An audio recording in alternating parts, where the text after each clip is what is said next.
আজ শনিবার 10 মে 2025 তারিখে উপদেষ্টা পরিষদের এক বিশেষ সভা অনুষ্ঠিত হয়। সভায় আন্তর্জাতিক অপরাধ ট্রাইব্যুনাল আইনের সংশোধনী অনুমোদিত হয়েছে।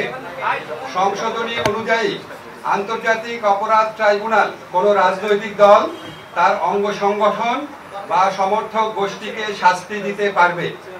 উপদেষ্টা পরিষদের বৈঠকে আন্তর্জাতিক অপরাধ ট্রাইব্যুনালে বাংলাদেশের আওয়ামী লীগ ও তার নেতাদের বিচার কার্য সম্পন্ন না হওয়া পর্যন্ত দেশের নিরাপত্তা ও সার্বভৌমত্ব রক্ষা, জুলাই আন্দোলনের নেতাকর্মীদের নিরাপত্তা এবং আন্তর্জাতিক অপরাধ ট্রাইব্যুনালের বাদী ও সাক্ষীদের সুরক্ষার জন্য সন্ত্রাস বিরোধী আইনের অধীনে সাইবার স্পেস সহ আওয়ামী লীগের যাবতীয় কার্যক্রম নিষিদ্ধ করার সিদ্ধান্ত গ্রহণ করা হয়েছে।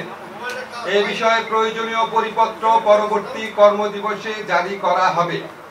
এর পাশাপাশি আজকের উপদেষ্টা পরিষদের বৈঠকে জুলাই ঘোষণাপত্র আগামী 30 কার্যদিবসের মধ্যে চূড়ান্ত করে প্রকাশ করার সিদ্ধান্ত গৃহীত হয়েছে। ধন্যবাদ।